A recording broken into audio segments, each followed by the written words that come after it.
Hey guys, it's Mike back with another episode, and today I have another Mike with me. This is Mike King from the Massachusetts Family Institute, and I'm happy to talk about what is happening in today's schools here in Massachusetts. Mike, it's great to be with you. Yeah, Mike, it's great to be here. I've seen your podcast many times and excited to be on. Do you want to, just to provide some context to the people watching, do you mind just talking about how this started? Yeah, with just the whole chaos in education, the opt-out movement that's going on for sex ed. I mean, it's happened, if you want to go way, way back, in terms of like when public schools were created and the purposes of public schools, but we won't go that far back. But still, for the past 5-10 years, a lot of the gender stuff that so many parents have been concerned about has been going on. I mean, there's curriculum that I have here from, the North Shore goes back maybe 6 years. It's talking about, all kinds of questions, gender expression, from the Trevor Project, for example, that is just, people think this is a new phenomenon, but it's been going on for quite some time. I mean, stuff like, gender presentation, how does the world see you, gender expression, how you present yourself to others. I mean, all kinds of, what did your doctor assign you at birth? I mean, these are things that have been going on pre-COVID, So over the last, you would say 10 to 15 years, this is where it's been accelerated, right? Yeah, for sure. Do you think that, why do you think that is? Oh, man. I think it's just, to what you and I have been already talking about. I mean, it really is, we've been in this postmodern world where this relativism, right, where nothing is ever wrong anymore. There's no right and wrong. There's no really, when you ask the question, what is truth, right? Mm-hmm. I mean, how far have we come from being able to define truth in the sense of gender? I can't think of a farther leap than to say, there's 70 different genders now. I mean, think about, you and I were just talking about, like, if you go back to our school days, only 20 years ago, 25 years ago, and if you were to say, wow, 25 years from now, they're going to be talking about 70 different genders and that's going to be normal. We've really gotten away. And to what you were saying too, religion, I mean, goodness, we've gotten so far. This whole, religion and state can't mix together, and we just have to be this secular community. Well, we see where that's gotten us. Mm-hmm. So there is definitely a need to get back, and we see that in Gen Z too. This need, we've gone so far off the road that so many in Gen Z now we see coming back to faith, coming back specifically to the Bible, and getting a foundation, which we're super encouraged to see. And Massachusetts is one of, actually most of New England is a region where religion is taught the least, and which I find strange because we have all these really nice churches, really historic places, and we rank like in the bottom 5, I think, in terms of religion. Yeah, no, it's crazy when you think about the Great Awakenings and all that's happened in our history here in New England, the Puritans, the Pilgrims, all of this great history. You go down to Plymouth Rock, all the history,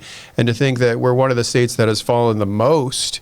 But I always tell people, in Massachusetts, it might surprise you that there's 8,000 churches in Massachusetts. That's a huge amount of churches. I've had the privilege to speak at 200 of those churches, many times for 45 minutes from behind the pulpit on a Sunday morning, and just talking about these issues that we're going to talk about today. And it just, consistently surprises me how many parents really don't know what's going on at school. Now, of course, COVID, I always like to say in 2020, we all saw 2020, right? So more and more parents are waking up, and we'll talk about that today. More parental rights.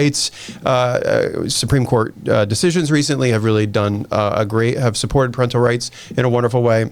If you talk to First Liberty, they'll tell you that we've never experienced more religious freedom in our culture than today because of wonderful Supreme Court cases like Coach Kennedy, for example, at the Supreme Court. So, there's a lot to be encouraged about, and I think we are getting back to some kind of normalcy because we swung so far to the left. Do you think there's a link or a correlation between the lack of religion in New England and what is happening in the schools? Absolutely, because when you look at religion, that's where you find your moral base. That's where you find, truth is still super important. So And I think more and more people are finding that out. And this whole idea of this whole separation between church and state, like I said before, is just a complete lie. It's not constitutional at all.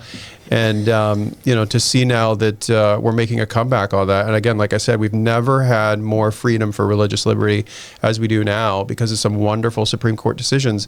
It's just great to see more people returning to faith and seeing that as, wow, like, it's almost like you see you see so much chaos in the world, and people are starting to put the pieces together and say, oh, well, maybe that's because we, threw the Bible out of our schools. Mm-hmm.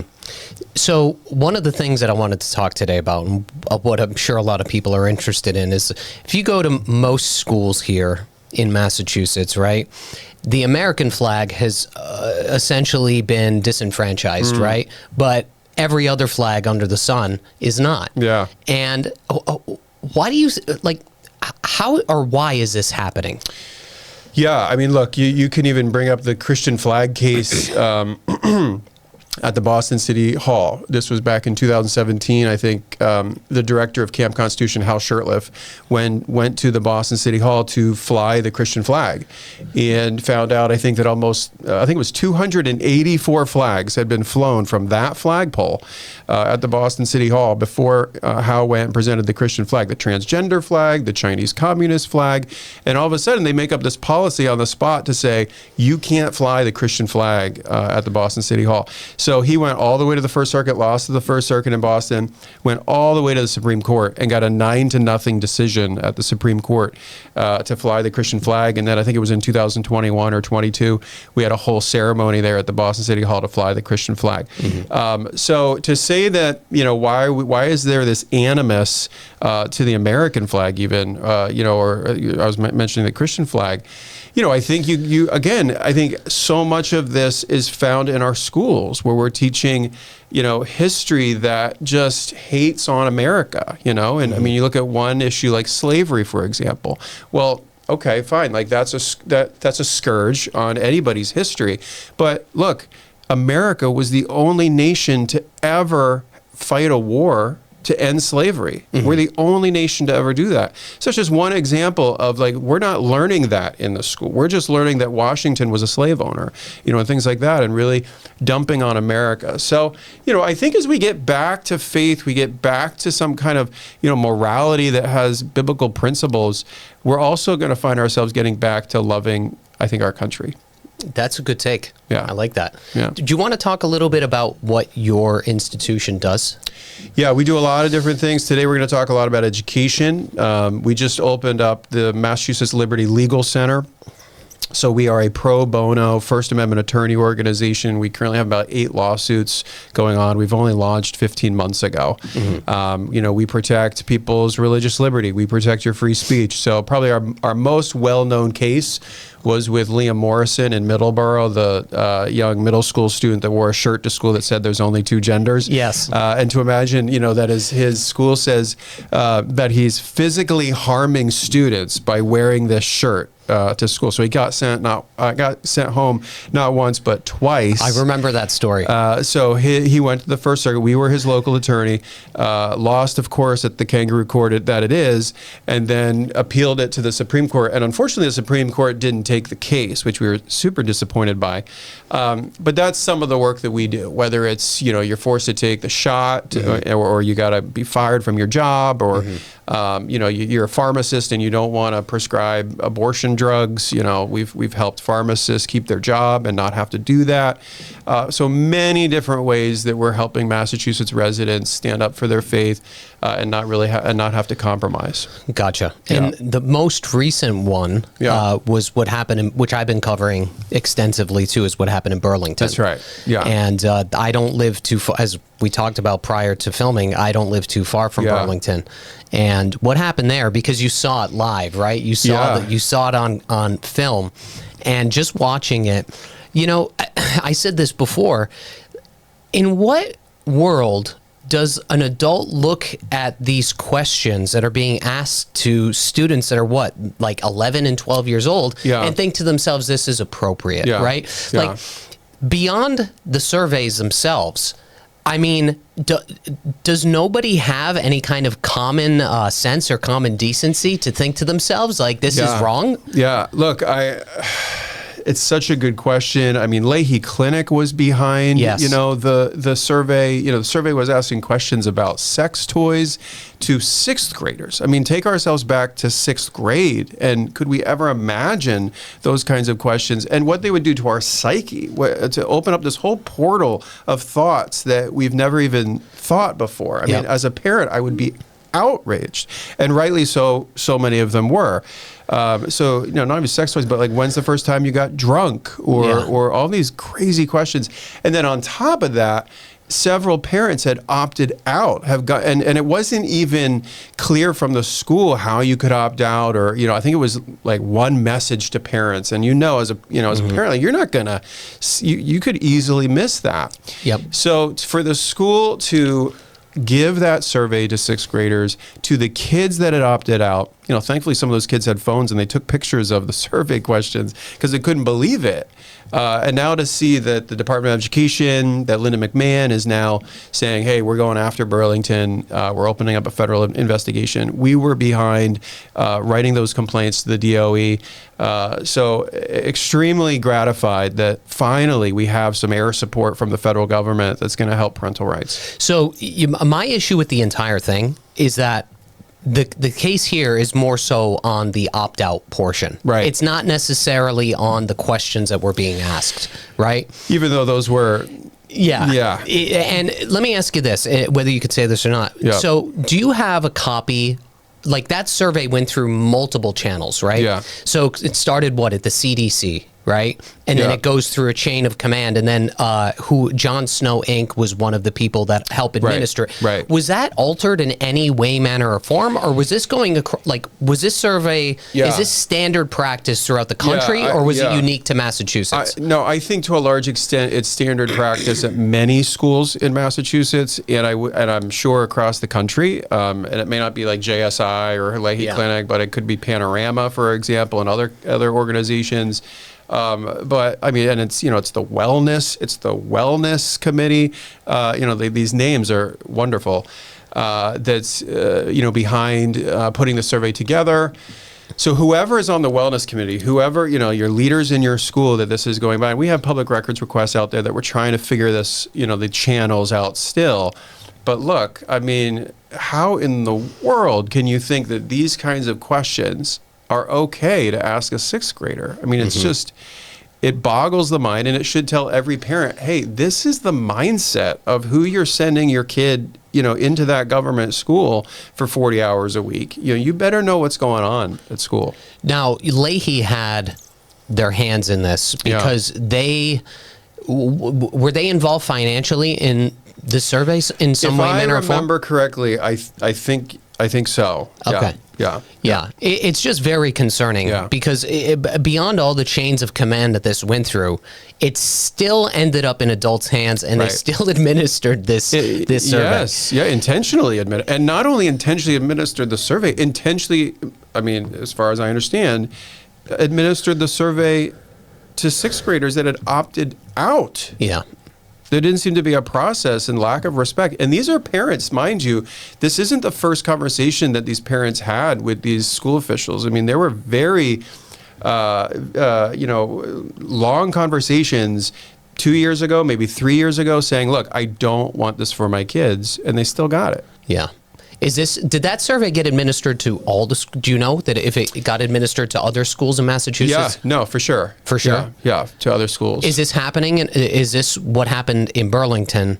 Is this happening anywhere else? I'm sure it is. Yeah. Yeah, I'm sure it's not only happening in terms of it being given out, but given out to kids that have opted out. How could we stop this in general? Like, I mean, what is the answer? Well, I mean, it's such a great question, and it is really the question, because there's to me, there's kind of two answers. One is what we're doing. We filed PPRA federal complaints, and now you have the DOE bringing a federal investigation. Great.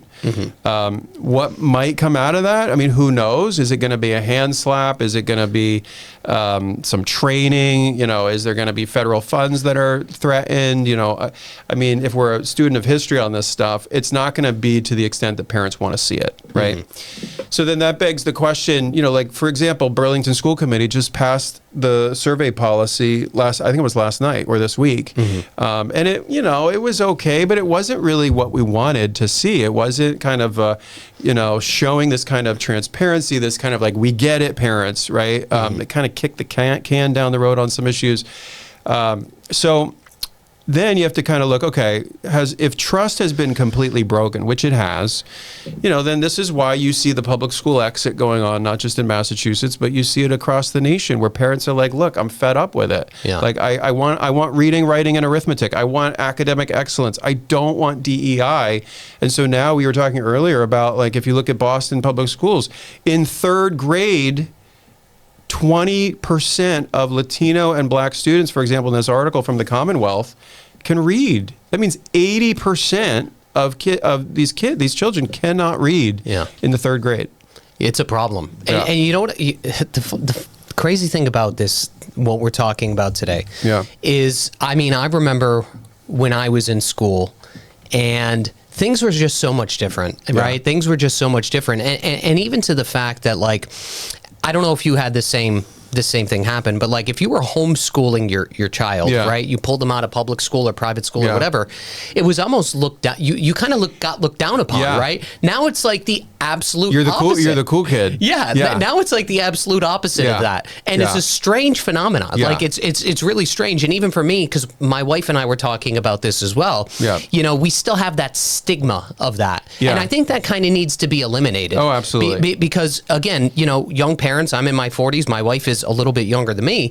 We still kind of carry that, that residue, that like brain residue of those memories, right? So would you encourage, like, if parents are concerned with this, what would an action plan look like for them? Yeah, absolutely. Great question. So homeschooling is becoming cool. And during COVID, we saw, I think, an 800% increase in homeschooling in Massachusetts.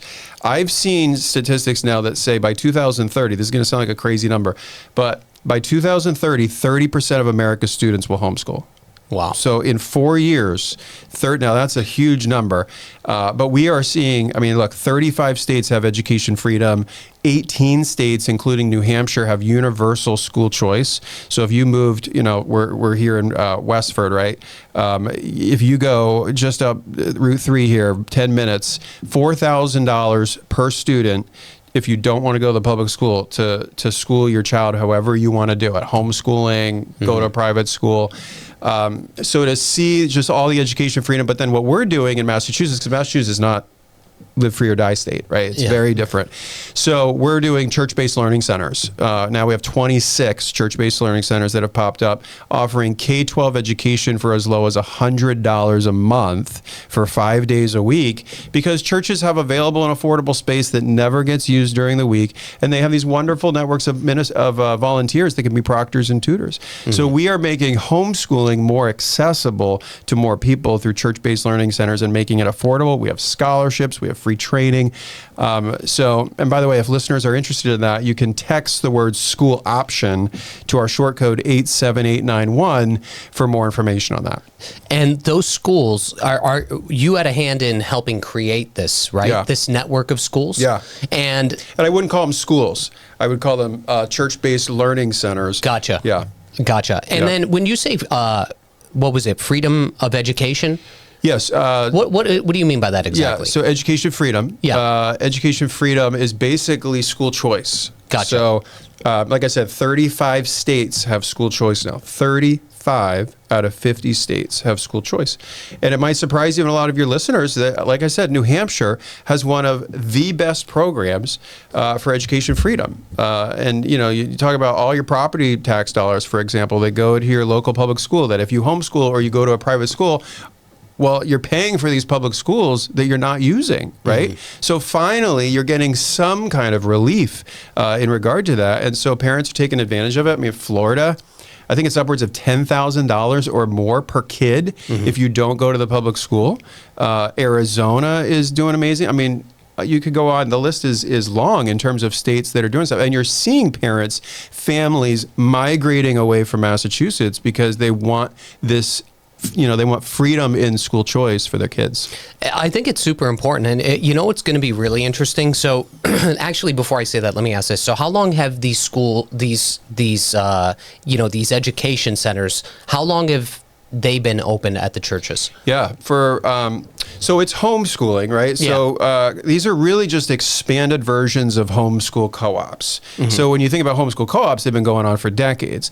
But this idea of the church saying, look, we're gonna do K-12 ministry, right? We're gonna not just tolerate that once a week homeschool co-op that's been meeting at our church and scuffing our walls and making us change our carpets every 5 years, well, whatever it is. They're embracing it, and they're saying, look, parents need an option, and we can't have our kids in the public schools for 40 hours a week. We need an alternative. So this movement of church-based learning centers has been going on since about 2021. It would take us another podcast to talk about all the wonderful testimonies and how churches, we never should have outsourced education to the government, and the church and the family should really be the central players in the education of our children. Gotcha. And one last question on that. So do the kids actually go to the church to learn? Is that where is so? But you said it's kind of hybrid too, where it's homeschooling plus church. That's right. So some might meet once a week, some might meet twice a week, 3 times a week, 4 times a week, 5 times a week. And it's all parent directed, but that can take on different definitions at different learning centers. But really, it's just the church community. I mean, how many churches have, like I said, even retired teachers that would love to give back and have time? And we're just networking the resources and saying, go make homeschooling more accessible for more people. And those statistics for 2030, where 30% of parents may opt to homeschool, is that also including stuff like that as well? Yeah. So it's basically, I kind of call homeschooling in this kind of micro school environment where you just have so many alternatives that are popping up, and not every micro school is an official school. It could be like a learning center, like homeschooling. It's funny the amount of people, because I'm in real estate, and it's funny the amount of people. Some people because again, I still have that like brain residue from being a kid. It's funny how many people I meet that do homeschool their kids, and they're like, uber successful. And it's really strange. And the thing is, and what people don't like to hear, well, some people don't like to hear, is the data behind it, right? Because people, these kids are going to school and they're not teaching history. They're not teaching, they're teaching the bare minimum of what they have to. And that's why the literacy, the reading and all of that stuff is like, these kids are coming out of school and they're not educated. I mean, they can't even read. It's a shame is really what it is. And I feel like it's a priority problem. I really feel like it's a priority problem. And I can't even there's a lot of good teachers out there. And let me piggyback into this. So do you also speak with teachers at public schools and stuff like that as well? I mean, not as much, but there's many teachers that would love to have an alternative in terms of, taking their teaching skills and going into a micro school or going into a learning center, and we're seeing this in other states that have. I mean, think about the market that is being created, in Florida, for example, or in New Hampshire, Arizona, Ohio, Oklahoma, where all of this money now is available, and you can, $10,000 per student. I mean, goodness, you have 5 kids, that's $50,000. That creates this whole new market. So there's so much more opportunity now. So what I wanted to ask is, in regards to like even administrative, like, is there a lot of people that you meet just within your network that see, like for instance in Burlington, right?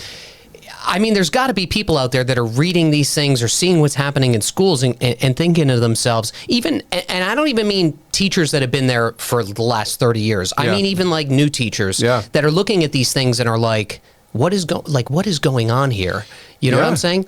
Does that happen? Absolutely. I think there's a lot of teachers in our government schools that, or just kind of feel like they can't necessarily buck the system or, whatever pressure it might be. I mean, it is somewhat rare to see a teacher, want to buck the system. But look, I mean, there's organizations out there like Freedom Foundation, for example, that set up a whole conservative, alternative teachers union, right? Yeah. So, and we're seeing more and more teachers, kind of come into that. Yeah. I mean, we've set up the Massachusetts Education Resource Center for school committee members that want to have an alternative to the Massachusetts Association of School Committees.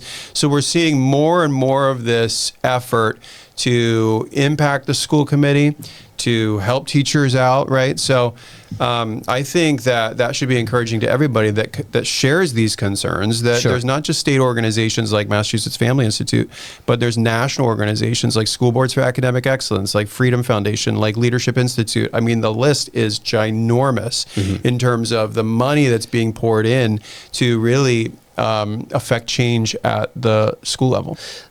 I'm going to put on a tinfoil hat for a second here. Yeah. So Massachusetts is working on banning phones in schools. Yeah. Right? Yeah. Now, obviously, they could be a massive distraction on one hand. But on the other hand, do you think that this is I'm putting you on the spot. Yeah. Do you think that this is like some sort of like countermeasure to have students not have an opportunity to show their parents what's happening in these schools? Do you think like there's two truths here going on? I mean, look, I can definitely understand where you're coming from on the question. And as we stated before, it was one of the reasons we knew exactly what was on that survey in Burlington was because otherwise wouldn't have known. Took the pictures, right?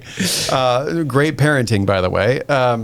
But I don't know. I mean, I think that there's so much data in terms of the dangers of kids on that kind of technology for so long, the distraction that I'm sure it is. There's just too much data on the other side that says getting rid of those phones is actually a good idea. I'm not claiming this either. Yeah. I'm just asking a general question, right? I'm just, that's all. Yeah. I'm not trying to be a conspiracy theorist here, but if all arrows point to the same direction, something happens and then now all of a sudden they're banning the phones, that's where my brain goes. Yeah, no, absolutely. I mean, look, if more kids are taking pictures of what they don't want. I mean, look, in COVID, like I said, we saw 2020 and 2020, right? So I'm sure that the school is like, we are so exposed. And to your point, maybe the phones are leading to that. But they did it to themselves because it was all online anyway. And so parents were looking at home and seeing what was being taught. Yeah. So they didn't even need a phone to kind of see it. I've told this story before. I don't know if I've told this live or during a podcast, but like me being in real estate, I get to go to a lot of homes that families are looking to downsize and all these other things. And I don't think a lot of parents realize this, but the amount of influence that teachers have on students is monumental, especially once they get into college, And a really good example of this is I was at a house one time. I'm not going to say where or when, but, I walked into one room and a lot of the religious stuff, this was like an Italian heritage Christian family. Yeah. And their son had another religion in the room. And that's not a problem. I'm not knocking that at all. But what I found strange, not strange, but like it just showed me, because the story, let me reiterate here. So the story was that somebody that was a professor had like a profound influence over this student that they completely changed religion. And again, I'm not saying that is an issue. I'm just saying that the issue here is the amount of influence that these people hold, right? Well, absolutely. I mean, look, what is one of the main critiques of homeschooling? That your kid is not being socially developed, right? Sure. I mean, that's probably the main complaint, the main critique. But think about what you just said, right? I mean, if parents really understood, your kid is in an environment for 40 hours a week, being influenced by people that, in many cases, are attacking your faith. Right. And so, I mean, it shouldn't surprise any parent. And we look at the statistics of kids that are, I think a lot of the reason that a lot of kids have left the faith is because they're going to a school that, one, is omitting the biblical education they would have had at home. And then two, attacking it. I mean, both are just as serious. And so, goodness. And then you get all the DEI. I mean, look, Gen Z, 20% of Gen Z questions their gender. 1 out of 5 kids question their gender. Why is that? It's because of the school system. And pretty much every school in Massachusetts is teaching some kind of gender identity stuff. I mean, one of the only ones that's probably not is like Dighton Rehoboth, that actually has a conservative school board. Is doing amazing things at the school committee level. So yeah, parents shouldn't be surprised at all if you think about just how long our kids are being really socialized at school. I think that they should eliminate all of this, right? Like I'm a parent, right? Yeah. Like, can't we just go back to teaching the kids? Yes. I mean, can't we go back to basics and just teach the kids math and science and history? Yes. And I think a lot of the parents then would return, but there's just no, look, it was 2 years ago, I want to say, in Worcester, just Worcester alone, 1,000 kids left the Worcester public schools in 1 year, right? So, and that's just one city out of 351 towns and cities. There's a huge public school exit going on across the country. And it really is, I mean, it's both. It's the academic excellence that's dropped. I mean, look, the ballot question last time around on the elections in Massachusetts, what was one of the ballot questions? To get rid of the MCAS. Now, there's many sides to that, but there's no longer any accountability in terms of assessing what the school's doing. Yeah. So, I mean, the DESE, Department of Secondary, Elementary Education. Yes. They don't seem to be making any effort to get rid of DEI or SEL or CRT. What we're actually seeing, because we now see this great Supreme Court decision from Mahmood v. Taylor, which empowers parental rights when you want to opt out of anything that you object to religiously at school. We're seeing, as parents are starting to opt out and the schools are starting to say certain things to the parents, denying in some case their opt-out, it always seems to be the similar language that's coming back, whether it's in this school system or this school system. What it tells me is there's this kind of cabal, this kind of, effort that's, being made, that they're all listening to the same voice to get this information to say, watch out for parental rights. Watch out for all this opt-out. We've got to keep our DEI. We've got to keep, the ideology that we're teaching our kids. I think a really good example of this and what we're talking about too is what happened with Moms for Liberty. Yeah. Right? I covered this story actually a couple weeks prior to the Daily Wire covering this story because I filed the FOIA request. Right. And when I got it and I'm looking through these documents and I see like neo-Nazis right next to Moms for Liberty, I mean, you're looking at these things and you're thinking like, it's like dystopian. You know what I'm saying? It's like dystopian. And they had a lot to do with the stuff that happened. Did they do anything with what happened in Burlington too, or? Moms for Liberty? Yeah. Yeah, I'm sure to a certain extent they were involved, but I mean, the police situation is just... It's crazy. It is dystopian. I mean, how could you ever... I mean, who is making these decisions? And what, the slide of Moms for Liberty is, like you said, right after Antifa or something as like a hate group? Yeah. It's like, I know these people. I work with these people in Massachusetts. They are so far. I mean, these are hardworking moms that are just like normal people that just want to protect their kids. I mean, it's so utterly ridiculous. Could you imagine being an officer and like looking through this, or even like a seasoned and a new officer, like looking at this and like reading the manual, the handbook, and going through and then seeing Moms for Liberty and thinking to yourself, what the heck is going on? It's unbelievable. And the crazy thing is, and the reason I wanted to bring this up is because it's coming from all angles. Yeah. You know what I'm saying? Yeah. Like if the police are being trained that Moms for Liberty is a hate group, then you're sending your kids to these schools that have, all these, everything but education. Yeah. Let's just put it that way. It's almost like you can't escape it no matter where you go. Well, you can't, and there doesn't seem to be an effort to escape it. You would think that the schools, this is the problem when you have no competition, in your public schools, that you just keep getting money, right? Look, I mean, this is why I mentioned before, upwards of 30% of America's students could potentially be homeschooling, microschooling by 2030. And I mean, what's going to happen to all these brand new public school buildings? I mean, they're going to turn into like ghost towns. I don't know. I mean, what would happen if to take care of our housing problem, maybe? Maybe. Really, what would happen if what happens in 2030 if 30% of parents pull their kids out of school? And that's just microschooling. That's not private school. And all that stuff. Yeah. So it could be even higher than that. Could be higher. Could be 50%. Could be 50%. So what happens to public schooling then? I mean, it's a self-inflicted wound. That's you know? right. And it's like, you better wake up. And the thing is, this is such a religion. That's the problem. It's such a religion at the highest level. DESE, superintendents, you know, many principals. I think when you get down to the athletic director position, just as kind of a side note, I find most athletic directors to be on our side. But for some reason, so I don't know what our colleges are teaching athletic directors, or maybe being an athlete makes you a little more conservative. I don't know what it is.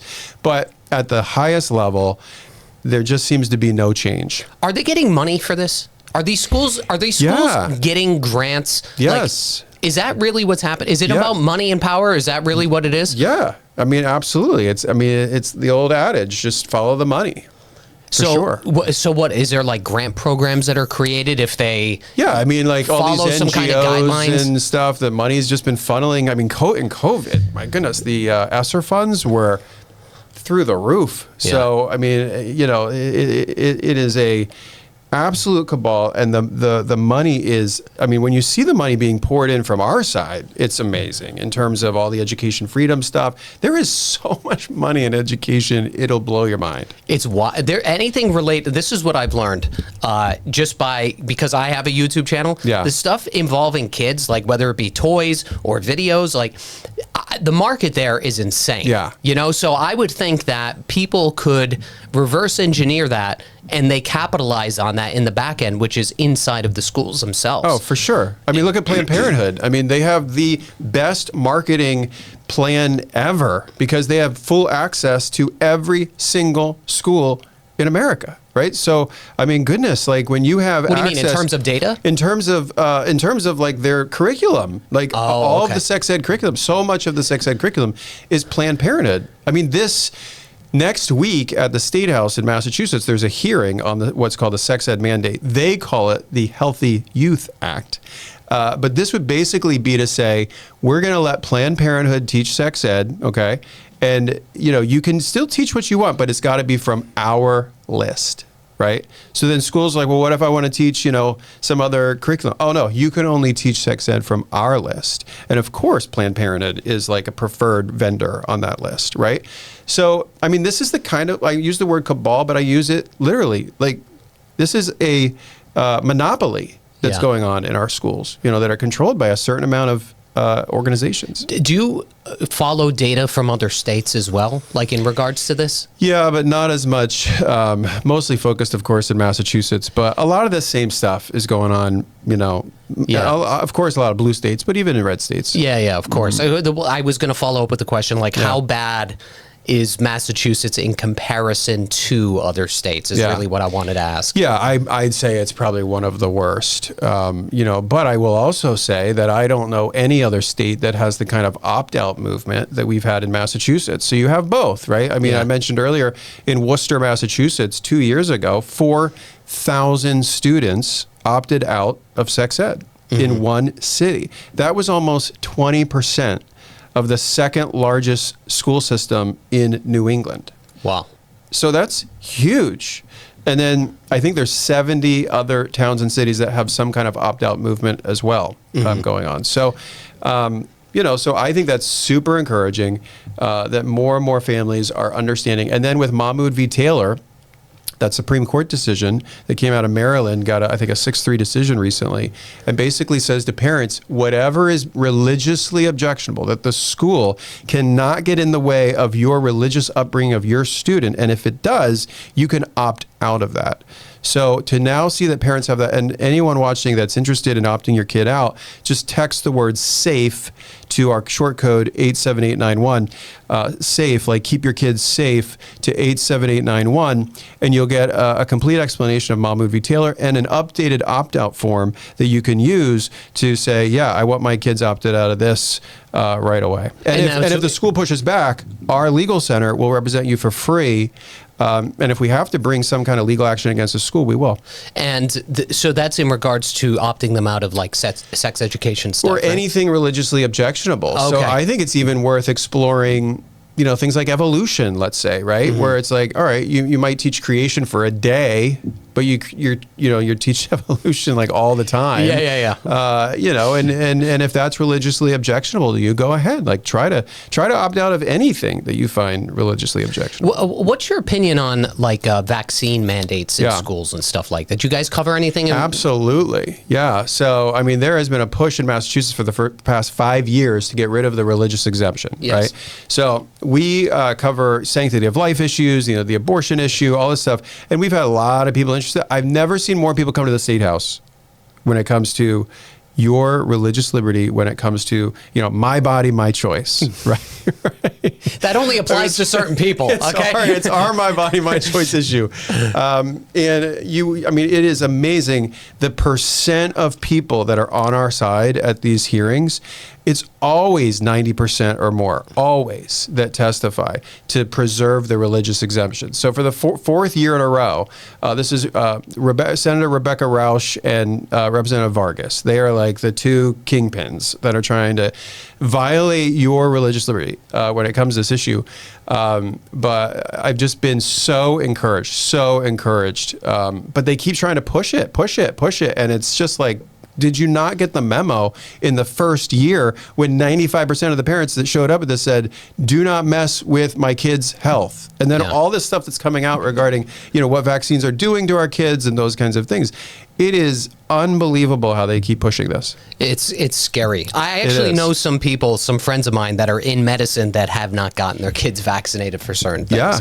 I'm not saying I'm pro or against or whatever. I don't have enough data. If I had a whole bunch of data, I could look at it. But I think that, if they have a level of a religious exemption, that should be honored. Absolutely. And otherwise, what are we doing here? Well, the crazy thing is that when they're targeting the religious exemption population, but there's also this thing called the gap population, which is, I think, like 16 times larger than the religious exemption population. So it's like, even if you get rid of the religious exemption population, which they're just going to go leave your school anyway and go homeschool, and they probably will do it anyway, you still have this gap population where you have no idea what their vaccination records are. I mean, you've had all these people too, like come across the border. Do we have vaccination records for them? And they're in our public schools. And so, why are you so focused on the religion? It's almost like intentional, discrimination against the religious community. But look, I mean, if I were to, see the future on this, I just don't see it passing. I think we should continue, because this isn't just removing the religious exemption for public schools. It also affects private schools. And it's not just K-12, it's also college. So, I mean, this is a huge issue that is so bipartisan. I mean, it's one of those issues like boys and girls sports. I mean, just leave it alone, you know?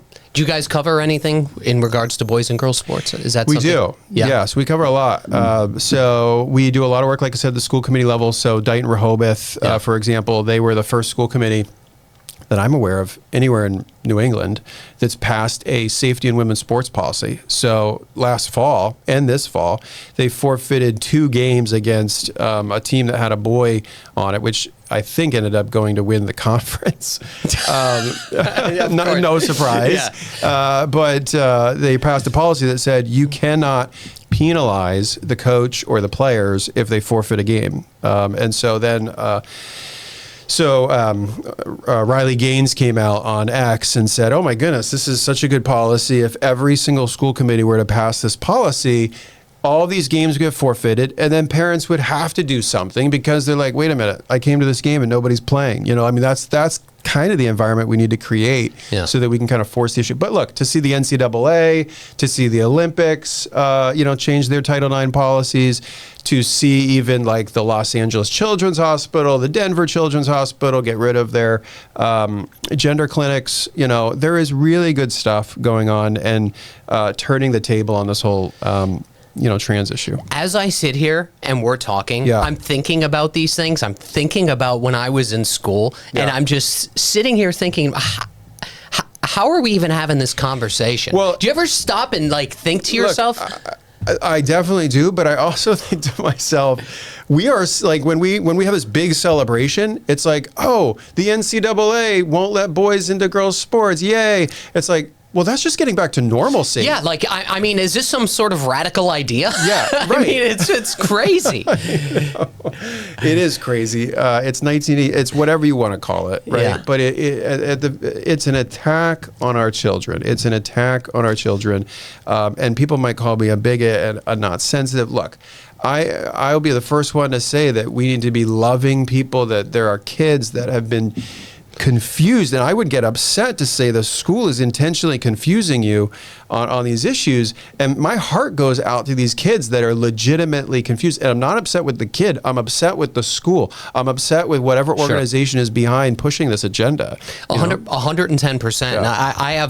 I don't want to say too much, right? But I don't want to get myself in trouble. But like, I've had instances, perhaps with my own children at certain places, where my daughter has turned to me and said, what's going on here? Who is this? Like, what is this? Yeah. And like, my daughter at the time, she's like 6 years old, man. Right. She's 6 years old. She still believes in Santa Claus. Now I have to go and tell her, like, it just doesn't seem right to me. And the funny thing is, and this is for anybody listening, so a lot of times people don't care about issues like this until, and this is my opinion, people don't care about these issues until they have kids. Yeah. You know what I mean? Absolutely. Like you could be, an advocate or activist in this, but like when you have kids and you're like actually living it and you're sending them to these schools, and then all of a sudden, your kids are questioning you about something that they saw, whether it be in the school, at the playground, at a school event, that's when you really start to wake up and pay attention. Well, that's the antidote. The antidote is have kids.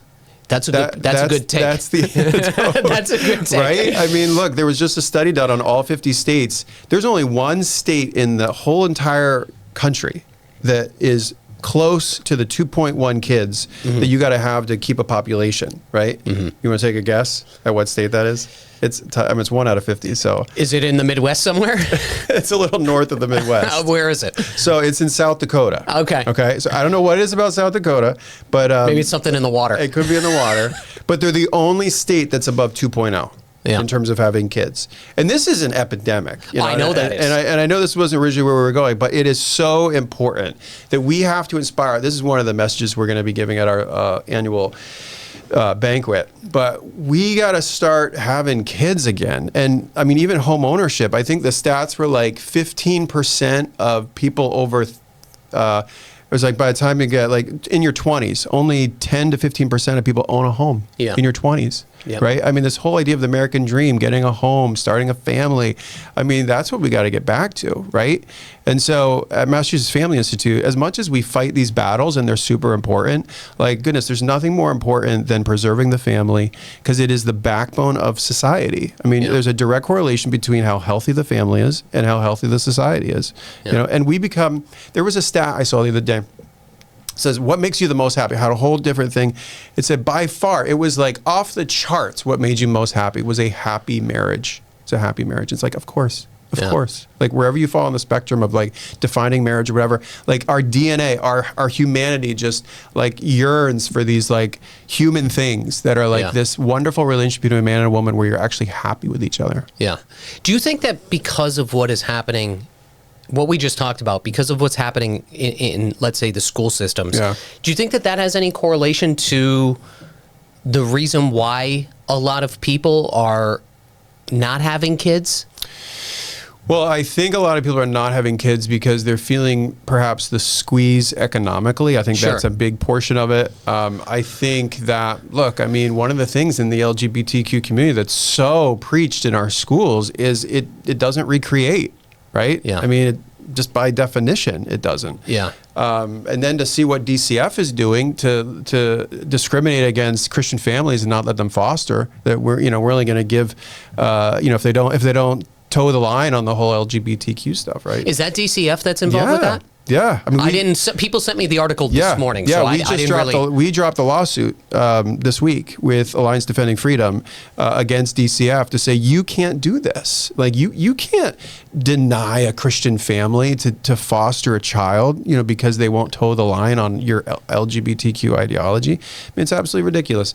So I mean, why? It's a bunch of reasons. It's economics, it's ideology, but I think it's also just like we're not inspiring young people. This whole cultural thing of like, don't get married until your mid-30s, and try different people out, and and this whole sexual revolution, and it's like, you get into your mid-30s and you haven't had kids yet, and there's just, again, there's something about our DNA, the way that we were human, to say, wow, I'd kind of like to have kids. I'm not really super into this full-time job thing. I got to have my wife on here one of these days, because you know what? My wife and I, we've been together, it'll be 18 years, right? We basically got together right after high school, pretty much.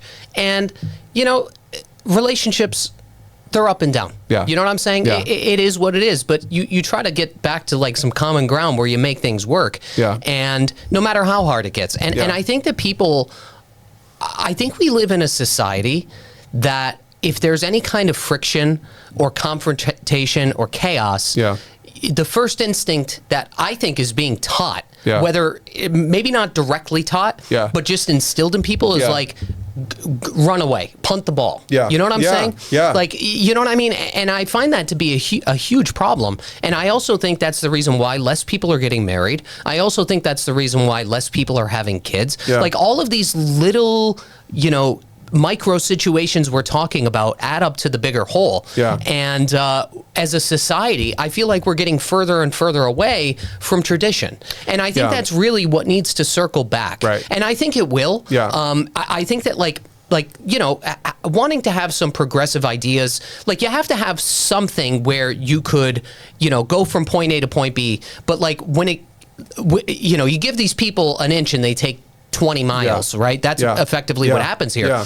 But I think that, and I don't know if you would agree with me, but I feel like there's, the tables are turning a little bit here, and the pendulum is kind of swinging to the point where we are getting more back to traditional, more back to tradition.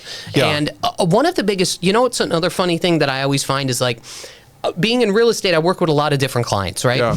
And one thing that I always, and I talk to my wife about this too, when I was growing up, Italian family, my wife, the same thing. My grandmother used to prepare dinner. We used to have a big Christmas dinner. Everybody would be over. And now, it doesn't seem like Americans, at least in my perspective, they've gotten so further disconnected or detached from that family setting. You know what I'm saying? But then when I have clients, that maybe, they didn't grow up here. Maybe they moved here from somewhere else. They still have a lot of that. They do. They still have a lot of that. They're still getting together on Sundays, or they're still, not to say that we aren't doing stuff with family. It's just that becomes prioritized. Where in today's day and age, that is a burden for a lot of people. You know what I'm saying? No, I completely agree. Look, I want to correct one statement I made, which was I said we want to I like to have kids and not have a full-time job. All right, having kids is a full-time job. I want to say that. For sure. But look, policy, you can be 26 and still on your parents' health insurance. There's different policies that do not push toward family. I like some of the policies that are some tax relief for families and stuff like that. That's always good. But look, what you said about the kitchen table, right, or the dining room table, so true, right? Our kids, my wife and I, we sit down regularly for dinner, right? And and if the kids' friends come over, you can see it in their eyes. You can see it in their whole nonverbals. How, they sit at the table and they're like, wow, this is pretty cool. And they might even not know why they think it's cool. But we sit at the table, we have conversation. Hey, Johnny, what was your high from the day? What was your low from the day? And you're actually having an interpersonal conversation with your kids, and their friends get to see it. It's just so unfortunately rare in our society. But when kids see it and see it so well, see it well done, it's just again, it's this human response that no matter where you kind of come from ideologically or religiously, it's just this human response. There's something good about this. I agree, and I could give you a perfect I'm the best use case example here, because we're guilty of living busy lives, and we're guilty of eating at random times, and sometimes the kids will be eating at the table on the couch, or these things happen with busy lives. But it's funny because the other day, actually just yesterday, the day before, my kids had a whole bunch of stuff on the kitchen table because my daughter loves arts and crafts and all this stuff. And it's always funny when I'm either cooking or if I'm bringing home takeout even or whatever, now that since that there's like this clearing on the table, like they want to go and sit there. Yeah. You know what I mean? Yeah. Even if they're not sitting, if she's on her knees or whatever, Right. or you know, like. And who taught them that? That was you didn't have to teach them that. Nobody taught them anything, right? Right. It's just like an internal instinct. That's where right. I think it's like a safe space or something. Absolutely. And but yeah, like the moral of the story here is like people keep on getting. I just feel like people are distracted a lot. Oh, absolutely. Absolutely. And that distraction is really getting further and further away from tradition. Yeah. And it all stems back to what is happening in the state, in Massachusetts. In these schools, no matter where you go, you turn on the TV, you put a movie on, you know, the male character in a sitcom is being disenfranchised. Right. He looks like he's the nitwit. Right. Like all of this stuff, no matter what you do or where you go, this like DEI stuff, it was everywhere. Yeah. And it was absolutely insane. Yeah. Look, I have no problem. Like I'm friends with all different types of people. And the reality is, like, it doesn't matter who you are, where you came from, what you believe in. Yeah. A good majority of people are kind of fed, like it's run its course almost, right? No, absolutely. It for sure has. I do think we're at a breaking point. So I do think there's good news in all of this. And I do think it's wonderful to see all this school choice and all this disruption of the government school system. I think ultimately that's wonderful. And it's only begun. It's only been the past 5 years. I mean, we have a federal school choice program that just passed for the first time in our history called the Educational Choice for Children Act, the ECCA. So now you have, if your governor opts in, you have the ability to send $1,700 of your tax dollars that you would have given to the IRS. You now can give that to a scholarship granting organization that can give that for a child to go to the school of their choice. So we need, Governor Healy or whoever the next governor is to opt into the ECCA in order to do that. But look, I think there's also policy. We've been talking about how policy affects all this. I mean, you work in real estate, so you probably know, right, that Massachusetts just passed the ability to do a detached ADU on your property, right? Yep. I mean, to me, that's phenomenal because now when we talk about, you want to keep your kids close. I mean, we already have a housing program, but think about now you have the ability to say, hey, Johnny, why don't you build a house in the back that's 900 square feet, and build your family and have some affordable housing. You don't have to go find expensive land. It's already to keep your kids close, right? I mean, my wife and I even say like, we're like skeptical of sending our kids to college sometimes because we don't want them to go, meet somebody in Oklahoma and then move away from us. I mean, I think this idea of like, let's really do things intentionally that are gonna, really protect that family. I think what you're doing is super important. And again, I think that a lot of this stems from because of, like you said, the antidote. Like when you have kids, all of this stuff really starts to, you see what's going on as a parent, right? You go to the schools, you see what's happening. And I really think that what you're doing is a great service for parents, for the kids. Yeah. And, let me ask you this question. Yeah. How long do you think... So Massachusetts is unique in the respect of we like to do everything exactly opposite of what the rest of the country is doing, right? Or what the federal government wants or anything of that nature, right? Yeah. There's always pushback. Do you think that there's hope here? I do. I mean, look, you look at Sutton, Massachusetts, okay? So a drag queen, I don't know if you saw this story, but it was pretty well known. A drag queen showed up at the Sutton schools a year ago at the Connections Conference, right? Unwelcomed, dancing in a pink mini skirt in front of minors, okay? Parents were outraged. Now, that was only a year ago. What's happened in Sutton since? They flipped their school board. They got rid of their superintendent left and replaced with what looks to be like a like-minded superintendent. Principal left. Looks to be like a like-minded principal now. New town manager, like-minded. New police chief, like-minded. 5-0 select board, all like-minded, right? They completely flipped the entire local government in less than 1 year because of a drag queen. I mean, it's crazy. I didn't know this. Yeah, and so I mean, you can look it up. I mean, Google Sutton Drag Queen Connections Conference or whatever. But that should encourage everyone that was a Massachusetts town where the people just, and again, it's always 3 to 5% of a population that changes the population, right? Whether it's on one side or the other.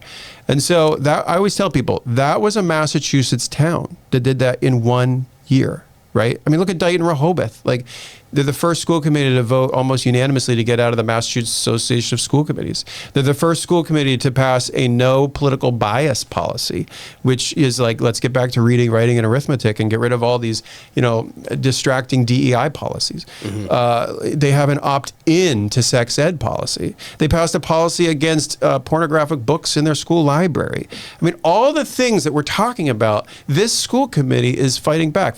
Safety in women's sports policy, right? So just to see what can be done at that local level, 4,000 kids opted out of sex ed in Worcester, right?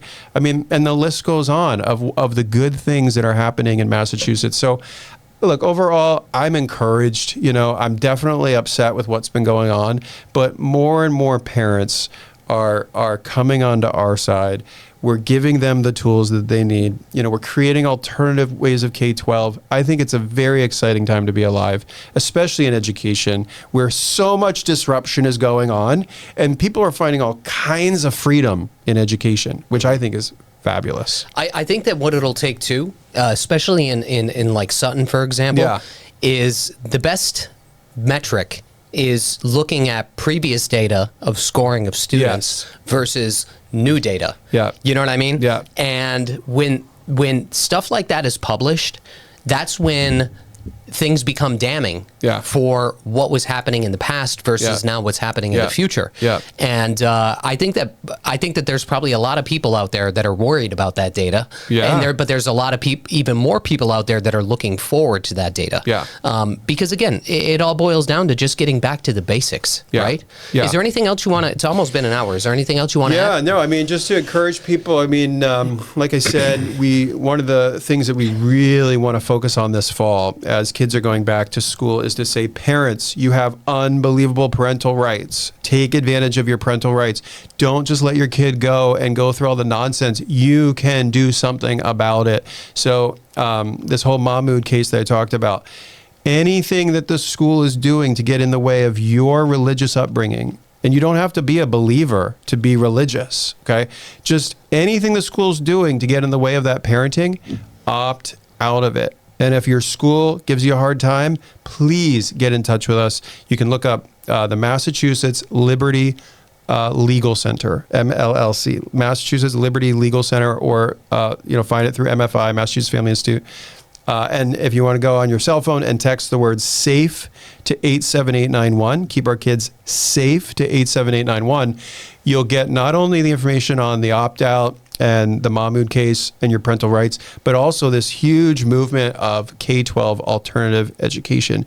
And they're all over the state. So I encourage you to text the word SAFE to 87891. I always say, let's work together to keep our kids safe. Thank you, Mike. Appreciate it. Yeah, my pleasure. Yeah. That's it, Ryan. That was awesome. Yeah.